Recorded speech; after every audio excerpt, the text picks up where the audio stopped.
Hello everyone. It's James again.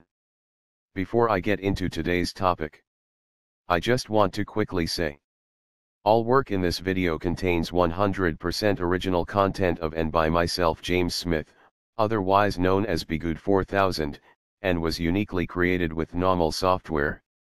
By myself, James Smith. As I purchased commercial rights from NAWMAL to produce my unique and original video with this software. Commentary is uniquely my own thoughts, feelings, and expressions. Now that I have that out of the way, I do hope your day is going well. And if you haven't subscribed to my channel yet, and you've been enjoying the content thus far and find it helpful, please click the subscribe button and be a part of this channel's growth. Because the more this channel and other channels like it grows, the better shot other people out there will have at finding this information when doing their online search for such topics. With that being said, the title of this video says a lot, and it requires you or someone watching this video to think deeply about themselves. And this was a question I even had to ask myself many times over. And I believe looking at these difficult things and dealing with them is a big part of self-development and self-betterment. And this question you should be asking yourself is, are you addicted to the narcissist's drama? Yes. You may not like the narcissist's drama at all. You may even get physically ill during and after dealing with a narcissist. And I have to clear up something here. We aren't talking about a narcissist boss or manager. Because sometimes there's very little you can do. Possibly there isn't many jobs in your area. And yes, you can try to get another job. But it might not be that easy. And the list of differences are there enough to make this question more apply to a situation like a spouse or family member or so-called friend. I guess it could apply to work.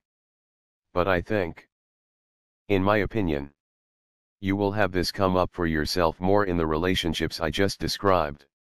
You see, if you've been dealing with narcissists most of your life, let's say you were raised by a narcissist parent or parents, there is a big chance your brain is wired and molded to feel most at home when being in a relationship of some kind with a narcissist.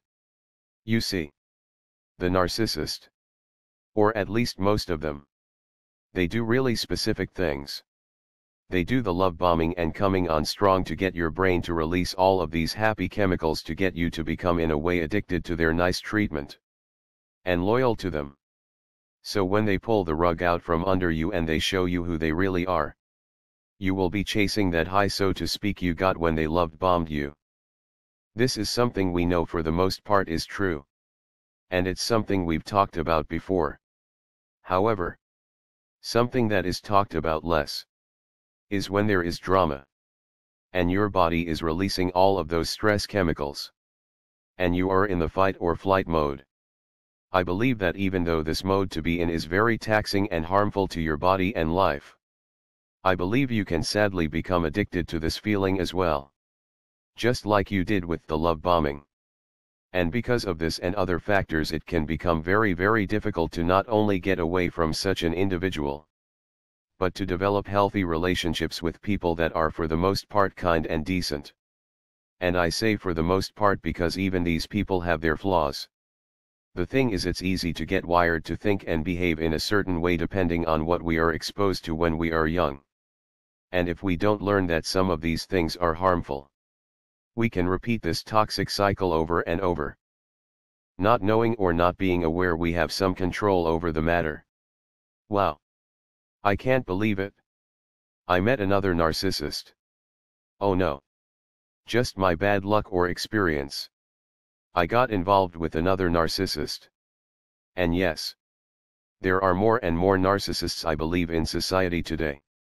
And that is something I would like to talk about more in another video. But,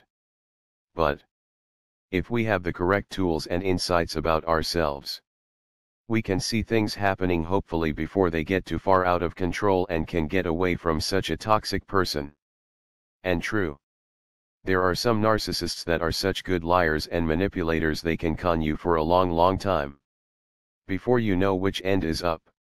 However, in many cases, If we do the self-work and understand not only all of these things that make the narcissist tick, but the things that make us tick as well, and how our brains were wired at a young age to become addicted to this treatment. You know, when I look back on it, even though I couldn't stand how Susie treated me, it was to the point I was getting sick. But weirdly enough, there was something familiar about it all. And what was familiar was it was very much like living with my mother and golden child brother. And the process of me trying to save them when that wasn't possible at all. Though I kept trying and trying and trying. I had to understand. 1. I was trying to complete the process of saving Susie. Because I wasn't able to save my mother and brother. And 2. Though I couldn't stand what was happening, it was all I was used to and it was all I knew and found familiar. I don't want to say comfortable. That wouldn't be a good word to use.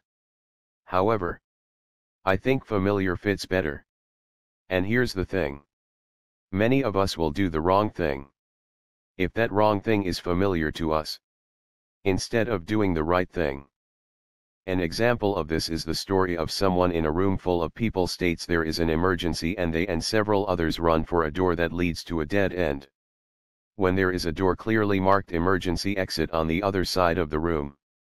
But because everyone else is running to one particular door, you might follow along instead of going for the door that clearly says emergency exit. We know this person. The narcissist is toxic. Even if we don't know the name narcissism. But our entire lives. When we encounter someone like this, we react the same way over and over and over again. Maybe we were trained this way. Or maybe this is something we just picked up along the way. But with that said, this is now our pattern. This is all we know. Unless we do the self-work. And if you couple that with all of the chemicals that go off in our brains as a result of dealing with a narcissist, it can be not only very tough to leave this narcissist, but it can be tough to not end up with another narcissist again and again and again. Because the goal here is to be able to think logically and rationally, not to react on autopilot with our default training. And sometimes we think we are thinking rationally, but in reality we are still on the autopilot program. But if we can know this about ourselves, we can slow things down and we can say, wait a minute. This isn't right. This love bombing thing feels great and all. But this isn't normal. And maybe you let yourself go through the love bombing stage. But you are aware enough to know when they've just changed up on you.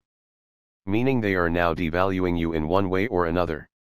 You see, the old you might try to figure out, why is this happening? And I will be honest with you. And I don't know if this has been said before. But I will say it now. Asking yourself a million questions about why this person is mistreating you. And trying to figure this person out. I believe. And I could be wrong. I believe it's yourself possibly. Possibly tricking yourself to stay when you know you shouldn't. Because on a deeper level, you have been wired to this treatment. Or mistreatment. And as a result you've become addicted to this treatment just as much as I have become over the years growing up in such a home. Now don't confuse familiar and addicted to liking. Because most of us can't stand how we were treated. But it was all we knew and all that was familiar to us. And by trying to figure out why this individual is treating us badly, it allows us to stay longer and longer and sink deeper and deeper into the world of the narcissist. Now again, true, the narcissist can be so cunning and slick they can confuse you into the state, which happens more times than not. However, I still believe there is a part of us that is deep down, that doesn't want to leave this person. At least in the beginning stages of things. Because it's familiar to us. So our mind does things to keep us back into this addicted loop. So we start asking ourselves questions that don't have answers. And we start trying to chase and help someone that can't be helped. The chemicals fire away. both the good and bad ones, and the entire mess of addicts starts, and we get caught on this terrible treadmill we feel like we can't get off of. And then when we've had enough and really want to get off of this treadmill, we are sucked in legal papers and contracts and money issues. And the list goes on and on. And this is the reason for this talk. So we can realize this about ourselves, so we can have these honest talks with ourselves early on and avoid the treadmill. You can truly slow things down and say, okay, this person checked a few of these boxes as being a toxic person. I maybe let one thing slide because I didn't want to jump to conclusions. So I filed it away. But it happened again. So I'm leaving. I'm not going to discuss with myself why this person is treating me badly. Because I know what will become of that. It will just end up with me spinning in circles, giving this toxic person more of a chance to hurt me and my life. All the while they pretend to love me and be my friend. Nope. I'm not going to do that. I'm out.